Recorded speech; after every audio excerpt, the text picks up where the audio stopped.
बच्चों हमारा अध्याय 6 चल रहा है, जिसमें हमने थ्योरी पार्ट और एग्जाम्पल कर लिए। आज हम करने जा रहे हैं अभ्यास प्रश्न। तो इसको देखने से पहले आपसे निवेदन करूंगा, पहले आप अभ्यास प्रश्नों को स्वयं हल करें।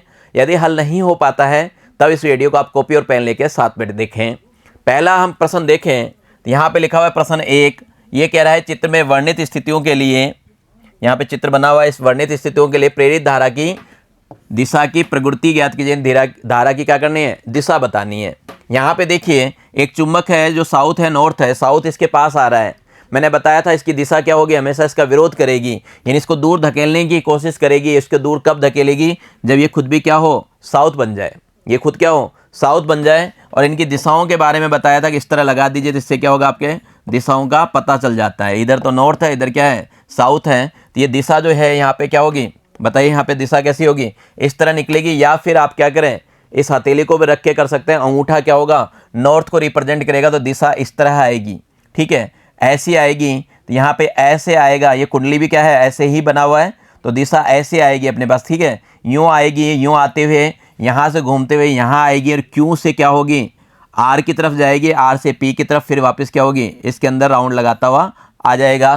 तो आपकी ये दिशा हो जाएगी, क्यू से आर, पी से क्यू तक जाएगी, क्यू से आर, आर से पी, पी से क्या होगी, क्यों। इस तरह ये इसकी दिशा होगी। ठीक है, चलिए इसका सेकंड पार्ट देखें। यहाँ पे भी चित्र दिया गया है और आपसे पूछा जा रहा है प्रेरित धारा की दिशा बताइए। यहाँ देखो, यहाँ पे क्या होगा, ये साउथ क्या है, साउथ इसके तरफ आ रहा है और नॉर्थ इससे दूर हट रहा है। जब यहाँ पे साउथ इसके पास आ रहा है तो ये भी क्या होगा, साउथ बनेगा, क्योंकि इसका दूर ढकेलेगा। नॉर्थ इधर आ रहा है तो इसको वापस बुलाने की कोशिश करेगा, तो इसका क्या होगा, साउथ हो जाएगा। इसका क्या होगा, साउथ हो जाएगा। तो यहाँ पे भी आपको वही नियम लगाना है वापस से, ये है ना, इस तरह। लेकिन इस बार जो कुंडलियाँ हैं, पिछली बार तो कुंडलियाँ यूँ बनी, पिछली बार क्यों थी कुंडलियाँ, यूँ बनी हुई थी, है ना। और इस पर कुंडलियाँ कैसे है, यूँ बनी हुई है। कुंडलियाँ क्या है, यूँ बनी हुई है, और आपकी धारा की दिशा यूँ है। समझ रहे हो बात को। तो सीधी सी बात है। तो यहाँ पे अगर हम धारा की दिशा देखेंगे, यहाँ पे धारा की दिशा क्या होगी, पी आर क्यू पी हो जाएगी। समझिए बात को। यहाँ से धारा भाई यूँ है, अपने पास यूँ है, कुंडलियाँ यूँ बनी हुई है, तो यहाँ बनी हुई है, तो ये पी से आर, आर से क्यू की तरफ जाएगी। यहाँ पे बात करो, ये भी साउथ हो गया, ये भी क्या हो गया, साउथ हो गया। इसकी भी कुंडलियाँ यूँ ही बनी हुई है, लेकिन इसमें क्या होगा बताइए, नॉर्थ उस तरफ है, तो यूँ होगा। इसमें क्या होगा, यूँ लगेगा, तो इसकी धारा की दिशा जो होगी वो कैसी हो जाएगी, वाई जेड एक्स वाई हो जाएगी। समझ गए, वाई जेड एक्स वाई इस तरफ चलेगी, वाई से जेड, जेड से एक्स और एक्स से वाई चलेगी। ठीक है, बात करें इस वाले चित्र की, यहाँ पे भी हमें धारा की दिशा दिखानी है। अब देखिए यहाँ कह रहे हैं कि कुंजी तुरंत बंद करने की बाद की स्थिति, जैसे हम कुंजी बंद करेंगे धारा बहेगी, वृद्धि होगी धारा में, एकदम से तो आती नहीं धारा, धारा में वृद्धि होगी, फ्लक्स में परिवर्तन होगा। इस केस में हम क्या करते हैं, यहाँ पे जो धारा होती है, प्रेरित धारा होती है, इसकी क्या होती है, विपरीत दिशा में होती है। तो इसके विपरीत दिशा में होगी, तो ये तो इधर से चल रहा है यूँ, तो ये यूँ चलेगा, है ना। ये क्या होगा, यूँ चलेगा, तो एक्स से वाई जाएगा, वाई से जेड और फिर एक्स जाएगा। तो ये एक्स वाई जेड एक्स के अनुदिश इसकी धारा की दिशा होगी।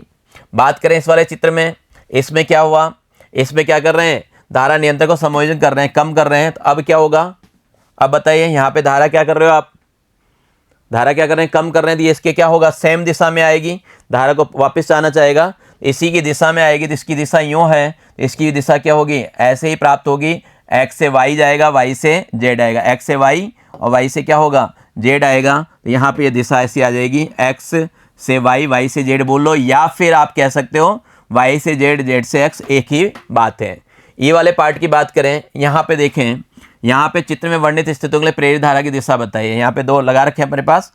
यहाँ पे दाब कुंजी खोलने के तुरंत बाद की स्थिति, कुंजी को आपने खोल लिया, कुंजी को खोल लिया तो क्या हो गया, धारा कम हो गया, वो धारा बढ़ाना चाहेगा। तो धारा बढ़ाने के लिए इसकी दिशा भी क्या होगी, धारा की दिशा में ही आएगी।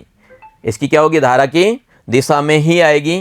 तो ये आपकी धारा की दिशा में ही जाएगा। तो धारा की दिशा यूँ होती है, तो इसके अंदर भी क्या होगा, यूँ होगा। ये धारा की दिशा इस तरह होगी, आर से वाई, वाई से एक्स, यानी ये होगा आर से वाई और वाई से क्या चला जाएगा, वाई से एक्स चला जाएगा, यानी आर वाई एक्स। इसको घुमा के भी लिख सकते हो, आपकी मर्जी है कैसे भी लिखिए, आपको केवल ये देखना है कि ये दिशा है अपने पास, है ना।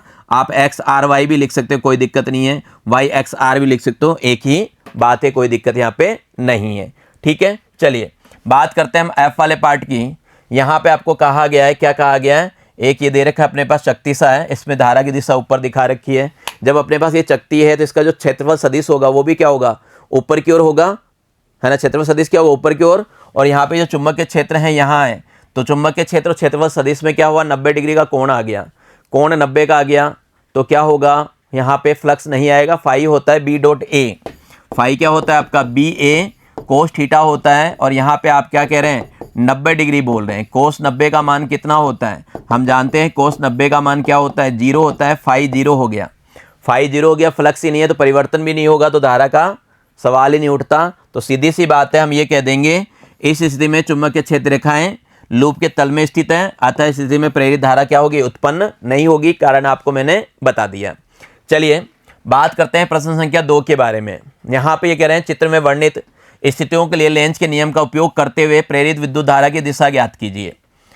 यहाँ पे कई पार्ट बनाए हुए हैं। जब अनियमित आकार का तार वर्ताकार लूप में बदल रहा है, अब इसको हम क्या कर रहे हैं, वर्ताकार लूप में इसका तार क्या कर रहे हैं, लूप में बदल रहा है, क्या होगा अपने पास, पहले मान लो ये तार ऐसा है, अब इसको वर्ताकार बना रहा हूँ मैं, वर्ताकार बनाऊंगा तो ये तार ऐसा हो जाएगा, फैलेगा, फैलेगा तो क्या होगा, जगह ज़्यादा घेरेगा, जगह ज़्यादा घेरेगा तो इसके अंदर फ्लक्स ज़्यादा आएंगे, है ना, इसमें फ्लक्स क्या होंगे, ज़्यादा आएंगे। अब ये क्रॉस दिखा रखा है, अभी तो क्या हुआ, क्रॉस का मतलब है ऐसा चलना, है ना। अब क्या होगा, यहाँ पे ज़्यादा आएंगे तो अब इसको कैसे चलना पड़ेगा, उसको कम करने की कोशिश करेगा, तो अब अपने को यूँ चलाना है, समझ रहे हो। अब अपने को यूँ चलाना है, तो यूँ चलाने का मतलब इस तरह चलेगा, तो ये इस तरह चलाने के लिए आपको क्या करना पड़ेगा, तो इसकी आप दिशा देख लें, अपने को इस तरह चलाना है, ठीक है। अपने को क्या करना है, क्रॉस कम करना है, तो ये चल जाएगा आपका ए से डी की ओर, डी से सी की ओर, फिर बी की ओर। समझ गए बात को भाई, ये चला रहे हैं अपन यहाँ पे हम यूँ चला रहे हैं इस तरह, तो इस तरह चलेगा ये, तो इस तरह चलेगा, तो यूँ चलेगा ये, तो ए से डी, डी से सी, सी से बी और बी से ए, घुमा फिरा के कैसे भी आप लिख सकते हैं। क्लियर ये बात, समझ गए बात को। चलिए इसका बी पार्ट देखें। इस वाले में क्या कर रहे हैं, ये वर्ताकार लूप को सीधे बारीक तार के में बदल रहे हैं, इस पर क्या कर रहे हैं, कम कर रहे हैं, कम कर रहे हैं, तो क्या होगा, इसको ज़्यादा चाहिए, है ना। अभी हम इस वाले केस में क्या कर रहे थे, हम यूँ चला रहे थे, अब इसमें क्या करना है, आपको यूँ चलाना है, इसमें क्या करना है, अपने को यूँ चलाना है, तो यूँ चलाना है, तो इस वाली स्थिति में यूँ चलेगा, तो ये यूँ चलेगा, देखो यूँ, समझ रहे बात को, यूँ चलेगा इस तरह। तो ए से बी यानी ए डैश है, ये A dash, B dash, C dash और डी डैश के अनुरूप आएगी, इसकी दिशा हो जाएगी A dash, B dash, C dash और डी डैश। क्लियर। चलिए बात करते हैं हम तीसरे प्रश्न की। यहाँ कह रहे हैं एक लंबी परिनालिका के 21 सेंटीमीटर लंबाई में 15 फेरे हैं, उसके अंदर 2.0 सेंटीमीटर स्क्वायर का एक छोटा सा लूप परिनालिका के अक्ष के लंबवत रखा गया है। यदि परिनालिका में बहने वाली धारा का मान 2.0 एम्पियर से 4.0 एम्पियर 0.1 सेकंड में कर दिया जाए तो धारा परिवर्तन के समय प्रेरित विद्युत वाहक बल कितना होगा, ये बताना है अपने को। देखिए प्रश्न में क्या क्या दे रखा है, पहले वो देख लें। अपने को n दे रखा है, फेरों की संख्या, ध्यान देना इस पे भी, क्या ध्यान देना है, फेरों की जो संख्या है वो क्या है, प्रति सेंटीमीटर है। 1 सेंटीमीटर में कितने फेरे हैं, 15। 100 सेंटीमीटर में कितने फेरे हो जाएंगे, 1500, यानी 1 मीटर, 100 सेंटीमीटर का मतलब 1 मीटर ही होता है, तो 1 मीटर में कितने फेरे हो गए, 1500 हो गए, ये ध्यान रखना है। ये अपने को क्षेत्रफल दे रखा है 2 सेंटीमीटर, 2 सेंटीमीटर स्क्वायर होता है क्षेत्रफल। अब मुझे क्या करना है, इसको मीटर में बदलना है, तो 1 सेंटीमीटर को मीटर में बदलने के लिए क्या करना पड़ता है, 10 की घात -2 से गुणा करना पड़ता है, स्क्वायर है तो क्या करेंगे, 10 की घात -2 का स्क्वायर कर देंगे, तो ये आ जाएगा बच्चों 2 × 10 की घात -4 मीटर स्क्वायर। क्लियर ये बातें, ठीक है। धारा में परिवर्तन 4 एम्पियर से क्या हो गया, वो 2 एम्पियर हो गया, तो धारा में परिवर्तन डी आई का मान कितना आ गया, 2 एम्पियर आ गया। समय कितना लगा था परिवर्तन करने में, समय में परिवर्तन था 0.1 सेकेंड। अभी थोड़ी देर पहले मैंने बता दिया फेरों की संख्या कितनी, 1500 पर मीटर, वो जो दिया हुआ है उन्होंने सेंटीमीटर में दिया था। अब अपने को ज्ञात करना है प्रेरित विद्युत वाहक बल। हम जानते हैं प्रेरित विद्युत वाहक बल क्या होता है, E बराबर d phi d t. Phi का मान रखिए, फाई का मान क्या होता है, बी ए होता है। क्षेत्रफल आपका कांस्टेंट है, तो कांस्टेंट क्या होगा, बाहर निकल जाएगा, कांस्टेंट क्या होगा, बाहर निकल जाएगा। बी क्या है, चुंबकीय क्षेत्र है, किसके लिए, सोलेनाइड के लिए, परिनालिका के लिए। परिनालिका का बी रखिए, परिनालिका का बी आपको पता है μ0 NI होता है। क्या होता है, μ0 NI। बाहर निकालो, जो जो कांस्टेंट है उसको बाहर निकालिए। μ0 कांस्टेंट है, NB क्या है, कांस्टेंट है, तो ये अपने पास μ0 NA बाहर निकल गया, DI DT आ गया। अब क्या करना है, मान रखना है। हम जानते हैं μ0 का मान होता है 4 पाई × 10 की घात -7। म्यू0 का मान क्या होता है 4 पाई इंटू 10 की घात माइनस का 7। ए यहाँ पे अपने पास ए लिखा हुआ है, ए का मान क्या हो गया 2 इंटू 10 की घात माइनस का 4, बीच में छूट गया एन, एन का मान कितना है 1500। अब निकालना है डी आई डी टी। देखिए डी आई का मान है 200, डी टी का मान है 0.1, ये लिख लिया अपन ने 2/0.1। इसको हल कर लेंगे, हल करने पे अपने पास ये आंसर आएगा 7.53 इंटू 10 की घात माइनस का 6 वोल्ट। समझ गए बात को, क्लियर है। चलिए बात करते हैं प्रश्न संख्या 4 की। यहाँ कहा गया है एक आयताकार लूप जिसकी भुजाएं 8 सेंटीमीटर एवं 2 सेंटीमीटर है, एक स्थान पे थोड़ा कटा हुआ है। यह लूप अपने तल के अभिलंबवत 0.3 टेस्ला के एक समान चुंबकीय क्षेत्र से बाहर की ओर निकल रहा है। यदि लूप के बाहर निकलने का वेग 1 सेंटीमीटर पर सेकंड है तो कटे भाग के सिरों पर उत्पन्न विद्युत वाहक बल कितना होगा जब लूप की गति अभिलंबवत हो। जब लूप की गति क्या हो, अभिलंबवत हो। याद कीजिए थ्योरी पार्ट में आपको बताया था, एक एल लंबाई का अपन ने क्या किया था, तार लिया था, उसको मूवमेंट करा रहे थे, गतिक, याद आया कुछ, गतिक विद्युत वाहक बल। वही पूछ रहे हैं, लूप की लंबी भुजा, लूप की छोटी भुजा, प्रत्येक की स्थिति में उत्पन्न प्रेरित वोल्टता कितने समय तक टिकेगी, ये भी बतानी है। ठीक है, चलिए हल कर लेते हैं। अपने को यहाँ एल दे रखा 8 सेंटीमीटर, मीटर में बदल लेंगे, 8 इंटू 10 की घात माइनस का 2 मीटर होगा। चौड़ाई बी दे रखा आपको कितना 2 सेंटीमीटर, इसको भी हमने क्या किया मीटर में बदल लिया, और बी दे रखा है 0.3 टेस्ला और वेग दे रखा है 1 सेंटीमीटर पर सेकंड। ठीक है, जिसको मैंने मीटर में बदल दिया, ये हो गया 10 की घात माइनस 2 मीटर पर सेकंड। अब अपने को क्या करना है, गतिक विद्युत वाहक बल वाला याद ही है, ई बराबर होता है बी एल वी, तो ये लगा दिया हमने ई बराबर बी एल वी, लंबाई वाला जब चला रहे हैं जबकि बात कर रहे हैं। तो ये इसको हल कर लेंगे, सबके मान रख देंगे हमने सबका मान रखा, बी का मान 0.3, एल का मान 8 इंटू 10 की घात माइनस 2 और वी का मान 10 की घात माइनस 2, ई का मान हल करने पे आ जाएगा 2.4 इंटू 10 की घात माइनस का 4 वोल्ट। ठीक है, समय की बात कर लें तो देखिए यहाँ पे अपने पास क्या है, ये आयताकार है। अब आप किसको चला रहे हो, इस एल को चला रहे हो, है ना, और बी को स्थिर रख रहे हैं, तो एल कहाँ तक चलेगा, ये एल इस तरह चलेगा, यहाँ तक बी तक आएगा। ठीक है, यहाँ तक चलेगा, तो कितना चल गया, तो बी दूरी चल गया। ये कितना चल गया, बी दूरी चल चुका है। ठीक है, कितना चल गया, ये बी दूरी चल गया, तो बी बराबर आ गया अपने पास 2 इंटू 10 की घात माइनस का 2 मीटर। तो अपने पास क्या हो गया, अब आप निकाल सकते हो समय, समय होता है दूरी बटा वेग, यहाँ पे हमने क्या किया, दूरी बटा वेग का सूत्र लगा दिया, तो ये आ जाएगा 2 इंटू 10 की घात माइनस 2 बटे में 10 की घात माइनस 2, यानी 2 सेकेंड। तो ये 2 सेकेंड तक टिकेगा। ठीक है, ऐसे इसका उल्टा कर लेंगे, बस वो क्या है, वैल्यूज को चेंज करना है। यहाँ पे अब क्या होगा, दूसरी बार में बी वी वी आएगा, है ना, वहाँ एल था, यहाँ पे 2 लिख लेंगे, 2 इंटू 10 की घात माइनस 2, यहाँ पे आ जाएगा 0.6 इंटू 10 की घात माइनस 4। तय की दूरी जो होगी इस पर क्या होगी, एल आएगी, पहले बी आई थी, इस पर एल आएगी। वो क्या करेगा, इस पर दूरी कौन तय करेगा, देखिए अब क्या होगा, ये मान लो 8 का है और ये क्या है 6 का है, 2 का है, ये कितने का है 2 का है। किसको चला रहे हो आप, यहाँ पे आप क्या कर रहे हो, 2 वाले को चला रहे हो, इस 2 वाले को चला रहे हो, तो इसको चलने के लिए कितनी दूरी जाना पड़ेगा, 8 तय करना पड़ेगा। पिछली बार इसको चलाएंगे तो 2 करना पड़ेगा। ठीक है, तो अपने पास तय दूरी तो आ गई कितने, 8 इंटू 10 की घात माइनस 2, वेग कितना है 10 की घात माइनस 2, भाग लगा दो, समय इसका आ जाएगा 8 सेकंड। समय कितना हो जाएगा, 8 सेकंड हो जाएगा। ठीक है, चलिए अगला प्रश्न देखते हैं। यहाँ पे दिया हुआ है प्रश्न संख्या 5, 1.0 मीटर लंबी धातु की छड़ उसके एक सिरे से जाने वाली अभिलंबवत अक्ष के सापेक्ष 400 रेडियन पर सेकंड की कोणीय आवर्ती में घूर्णन कर रही है। छड़ का दूसरा सिरा एक धात्विक वलय से संपर्कित है। अक्ष के अनुदिश सभी जगह 0.5 टेस्ला का एक समान चुंबकीय क्षेत्र उपस्थित है। वलय तथा अक्ष के बीच स्थापित विद्युत वाहक बल की हमें क्या करनी है, गणना करनी है। ठीक है, यहाँ ध्यान देना, कोणीय आवर्ती दे रखा है ना, कोणीय वेग की बात करेंगे तो आपको यहाँ पे दिया हुआ है एल कितना 1 मीटर, ओमेगा 400 रेडियन पर सेकेंड, और बी दिया हुआ है 0.5 टेस्ला। ठीक है, अपने को ये सूत्र याद है, ई बराबर होता है 1/2 बी ओमेगा एल स्क्वायर। बस आपको क्या करना है, ये मान रखना है 1/2, बी का मान 0.5 और ओमेगा का मान 400 और एल स्क्वायर 1 गुणा 1। इसको सरल कर लेंगे, ये तो हो गया अपने पास 200 और इसको फिर गुणा कर लिया तो ये आ गया 100 वोल्ट। ए का मान कितना आ गया, 100 वोल्ट आ गया। ये बात समझ में आ गई होगी। चलिए बात करते हैं प्रश्न संख्या 6 की। यहाँ कह रहे हैं एक वर्ताकार कुंडली जिसकी त्रिज्या कितनी है, 8 सेंटीमीटर है, नोट करना सेंटीमीटर है, ये फेरों की संख्या 20 है, अपने ऊर्ध्वाधर व्यास के सापेक्ष 500 रेडियन पर सेकंड की कोणीय आवर्ती से 3.0 गुणा 10 की घात माइनस 2 टेस्ला के एक समान चुंबकीय क्षेत्र में घूम रही है। ठीक है, कौन से घूम रही है, एंगुलर वेलोसिटी काम आएगा यहाँ भी। कुंडली में उत्पन्न अधिकतम तथा औसत प्रेरित विद्युत वाहक बल का मान ज्ञात कीजिए। यदि कुंडली में 10 ओम प्रतिरोध का एक बंद लूप बनाएं तो कुंडली में धारा के अधिकतम मान की गणना करनी है और जूल उष्मन के कारण क्षयित औसत शक्ति की भी गणना कीजिए।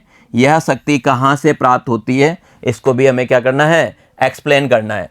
तो देखिए यहाँ पे अपने को आर दे रखा है 8 सेंटीमीटर, इसको मीटर में बदल लिया। क्या करोगे, 10⁻² से गुणा कर देंगे। फेरों की संख्या 20 दे रखी है, ले लिया। कोणीय वेग आपको 50 रेडियन प्रति सेकंड दिया हुआ है और बी का मान कितना दिया हुआ है, 3 × 10⁻² टेस्ला और प्रतिरोध हमें दिया हुआ है 10 ओम। अब हमें अधिकतम प्रेरित विद्युत वाहक बल ज्ञात करना है तो E0 बराबर होता है NBA ओमेगा। मान रख दीजिए। सबसे पहले तो क्या करें, ए को पता कर लीजिए। ए क्या है, तो ए वर्ताकार है इसलिए ए क्या हो गया, πr² हो गया। तो अपन ने क्या किया, यहाँ पे πr² रख दिया। अब इनके मान रखने हैं, मान रख देंगे। n का मान 20, b का मान 3 × 10⁻², पाई का मान अपने को पता ही है 3.14 होता है। r आपका 8 है तो 8 का स्क्वायर किया 64 और 10⁻² का स्क्वायर किया 10⁻4 और ओमेगा दे रखा है आपको 50। इसको हल कर लेंगे तो ये अपने पास अधिकतम प्रेरित विद्युत वाहक बल का मान प्राप्त हो जाएगा। औसत की बात करें, पूरे चक्र में औसत क्या होता है, 0 होता है इसका। अब अपने पास अधिकतम प्रेरित विद्युत वाहक बल आ गया तो हम क्या करें, अधिकतम धारा भी प्राप्त कर लें। अब ये तो अपने को पता ही है आई क्या होता है, ये होता है। अगर आई मैक्सिमम निकालना है तो आई मैक्सिमम निकालना है तो आपका ई मैक्सिमम बटे में आर हो जाएगा। इसी सूत्र का यहाँ पे प्रयोग किया गया है। ई मैक्सिमम यानी E0 अपने को प्राप्त हो चुका है, वो है 0.603। आर अपने पास 10 है, भाग लगाएंगे 1 दशमलव और खिसक जाएगा और ये हो जाएगा 0.0603 एम्पियर। ठीक है। औसत शक्ति की बात करें तो शक्ति होता है P बराबर ½ E0 I0। ठीक है, अधिकतम वाले का निकाल लें तो आपके पास जो शक्ति आएगी, क्षयित शक्ति होगी जो, वो क्या होगी, वो ये हो जाएगी। इसको हल कर लेंगे, 1/2 E0 का मान रख दिया, I0 का मान रख दिया, 0.018 आ गया। ठीक है। अब बात करिए आती कहाँ से है, तो देखो प्रेरित धारा के कारण कुंडली पर क्या होता है, विरोधी बल आघूर्ण कार्य करता है, जो कि कुंडली के क्या करेगा, गति का विरोध करेगा। इसलिए कुंडली के एक समान गति से घूर्णन करने के लिए बाह्य बल आघूर्ण प्रदान करना होता है हमें, और इस बाह्य बल आघूर्ण द्वारा प्रदान ऊर्जा ही उसमें शक्ति क्षय के रूप में प्रकट होती है। ये इसका कारण है। ठीक है, चलिए बात करते हैं प्रश्न संख्या 7 की। यहाँ कह रहा है पूर्व से पश्चिम दिशा में विस्तृत एक 10 मीटर लंबा क्षैतिज सीधा तार 0.30 × 10⁻⁴ वेबर पर मीटर स्क्वायर की तीव्रता वाले पृथ्वी के चुंबकीय क्षेत्र के क्षैतिज घटक से लंबवत 5.0 मीटर पर सेकंड की चाल से क्या है, गिर रहा है, यानी नीचे की ओर जा रहा है। ठीक है। तार में प्रेरित विद्युत वाहक बल का तात्क्षणिक मान क्या होगा, ये अपने को बताना है। किधर है वो, पूर्व से पश्चिम है, ये भी ध्यान रखना। अपने को ये तो पता ही है ना। ये अपने क्या होता है, इधर वेस्ट होता है, इधर ईस्ट होता है, इधर नॉर्थ होता है, इधर साउथ होता है। यहाँ से ये क्या हो रहा है, गिर रहा है। तो तार में प्रेरित विद्युत वाहक बल का मान ज्ञात करना है। अपने को पता ही है एल जो है वो कितना है, यहाँ पे आपको दिया हुआ है एल 10 मीटर, बी अपने को दिया हुआ है 0.30 × 10⁻⁴ वेबर पर मीटर स्क्वायर, और जो वेग है वो है 5 मीटर पर सेकंड। ठीक है। प्रेरित विद्युत वाहक बल का सूत्र आपको पता ही है, ई बराबर होता है BLV। मान रख दीजिए 0.30 × 10⁻⁴। ठीक है, ये बी का आ गया, एल का मान 10 मीटर और ये अपने पास वी का मान 5। इसको हल करेंगे तो ई प्रेरित विद्युत वाहक बल जो है वो प्राप्त हो गया 1.5 × 10⁻³ वोल्ट। ठीक है। अब बात करें विद्युत वाहक बल की दिशा क्या होगी। फ्लेमिंग के दाएं हाथ का नियम लगा लो, उससे आपको दिशा का पता चल जाएगा। देखिए क्या हो गया, ये था अपने पास, है ना। इसमें क्या हो गया, नीचे की ओर गिर रहा है, तो अपने को क्या है, इस तरह रखना है। अपने को इस तरह अपन ने रखा, उंगलियां बताई थे आपको रखने के लिए। ठीक है। अपने को क्या करना है, इस तरह रख के जब इसकी दिशा देखोगे आप, अपन क्या करेंगे, इसकी दिशा देखेंगे तो सीधी सी बात है, इस तरह रखेंगे हम, नीचे की तरफ जा रहा है, ये दिशा क्या हो गया, ये अंगूठा नीचे की तरफ, ये अंदर की तरफ, ये जो दिशा दिखा रही है दिखाएगा इसको अपने को। तो ये दिशा इधर आ गई, तो इधर आ गई तो W से लेकर किधर हो गई, E की ओर हो गई। तो विद्युत वाहक बल क्या होगा, पश्चिम से क्या होगा, पूर्व की ओर चलेगा। समझ गए बात को भाई, ऐसे तो गिर रहा है आपका, है ना। तो ये पूर्व से किधर जाएगा, पश्चिम से पूर्व की ओर होगा। अब ये जहाँ से प्रारंभ होता है वहीं पे क्या होता है, उच्च विद्युत विभव होता है। तो सीधी सी बात है, पश्चिम से पूर्व जा रहा था, यहाँ पे क्या हो रहा था, ये पश्चिम से पूर्व जा रहा था, इसलिए पश्चिम पे ही क्या होगा, उच्च विद्युत विभव होगा। ठीक है। चलिए बात करते हैं प्रश्न संख्या 8 की। ये कह रहा है किसी परिपथ में 0.1 सेकंड में धारा 5.0 एम्पीयर से 0.0 एम्पीयर तक गिरती है। ठीक है। यदि औसत प्रेरित विद्युत वाहक बल 200 वोल्ट है तो परिपथ में स्वप्रेरित का आकलन कीजिए। देखिए आपको क्या दिया गया है, dt दे गया 0.1 सेकंड, है ना। 1 सेकंड में धारा गिर गई, कितनी गिरी, 5 से लेके 0 तक गिर गई, यानी परिवर्तन हो गया 5 एम्पियर। ठीक है, E आपको दे रखा है 200 वोल्ट। हम जानते हैं E बराबर होता है LdIdt। अपने को L का ही मान ज्ञात करना है, इसी का ज्ञात करना है ना आपको। किसका ज्ञात करना है, स्वप्रेरित्व। तो L क्या होता है, स्वप्रेरित्व होता है। तो L बराबर बच्चों हो गया E बटा DIdt। क्या करना है, मान रखिए, बस खत्म कहानी। E का मान 200, DIdt 5 बटा 0.1। इसको हल कर लेंगे, L का मान कितना आ जाएगा, 4 हेनरी। ठीक है, हेनरी लिखना मत भूलना। बात करते हैं प्रश्न संख्या 9 की। यहाँ का है, पास पास रखे कुंडली के एक युग्म का अन्योन्य प्रेरकत्व 1.5 हेनरी है। यदि एक कुंडली में 0.5 सेकंड में धारा 0 से 20 एम्पियर परिवर्तित हो तो दूसरी कुंडली की फ्लक्स बंधता में कितना परिवर्तन होगा, ये अपने को बताना है। क्या दिया हुआ है आपको, M दे रखा है 1.5 हेनरी, dt दे रखा है 0.5 सेकंड। धारा में परिवर्तन क्या हुआ, 20 से 0 तक गया तो 20 एम्पियर हो गया। अपने को ये सूत्र पता है, E बराबर होता है MdIdt और E होता है dφdt। दोनों को बराबर किया तो dt से dt तो अपन ने क्या किया, उड़ा दिया। तो MdI बराबर क्या हो गया, dφ आ गया। तो dφ का मान कितना आ गया, M का मान रख दीजिए 1.5 और DI का मान 20। 1.5 को 20 से गुणा करेंगे, क्या आ जाएगा, 30 वेबर। तो ये अपने पास dφ का मान आ गया। प्रश्न संख्या 10 को देखें। ये कह रहे हैं एक जेट प्लेन पश्चिम की ओर 1800 किलोमीटर पर आवर वेग से गतिमान है। प्लेन के पंख 25 मीटर लंबे हैं। ठीक है, कहाँ चल रहा है, प्लेन पश्चिम की ओर जा रहा है। इनके सिरों पे कितना विभवांतर उत्पन्न होगा। पृथ्वी के चुंबकीय क्षेत्र का मान उस स्थान पे 5 × 10⁻⁴ टेस्ला है और नति कोण कितना है, 30 डिग्री दिया हुआ है। देखिए यहाँ पे v जो है 1800 किलोमीटर प्रति घंटा है। इसको मुझे क्या करना है, ये 1800 किलोमीटर पर आवर है, इसको मीटर पर सेकंड में बदलना है।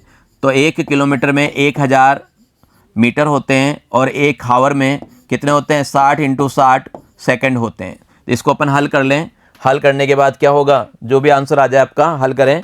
18 दूनी 36 है, ये 2 0 से 2 0 कैंसिल, 6 18, 3 दूनी 6 और ये हो गया 500। तो ये आ गया आपका 500 मीटर पर सेकंड। कन्वर्ट करना जरूरी है, MKS पद्धति में लेके आना होता है। L का मान है 25 मीटर और B दिया हुआ है 5 × 10⁻⁴ टेस्ला और नति कोण कितना है, 30 डिग्री है। ठीक है, यहाँ पे हम सूत्र की बात करें तो इसका ध्यान रखना कि पृथ्वी के चुंबकीय क्षेत्र के ऊर्ध्वाधर घटक के कारण प्रेरित विद्युत वाहक बल उत्पन्न होगा। और ऊर्ध्वाधर घटक की बात कर रहे हो तो क्या लोगे, साइन थीटा लोगे। तो फॉर्मूला आपका बन जाएगा BLV साइन थीटा या VBL साइन थीटा। यहाँ पे रखा अपन ने V का मान 500, B का मान 5 × 10⁻⁴, L का मान 25 और थीटा का मान 30। साइन 30 का मान अपने को पता ही है, साइन 30 का मान होता है 1/2। यहाँ देखिए हल कर लिया, 25 × 5 125, 5 625, 2 घात कम कर दिया तो ये 6.25 आ गया और 1/2 ये आ गया अपने पास 3.125 वोल्ट। ठीक है, कितना आ गया अपने पास, 3.125 वोल्ट। ये बच्चों अपना 1 से लेकर 10 तक के प्रश्न थे। आगे अतिरिक्त प्रश्न आ रहे हैं जिसको हम देखेंगे अगले वीडियो में। तो आज इतना ही, नमस्कार, धन्यवाद, आपका दिन मंगलमय रहे।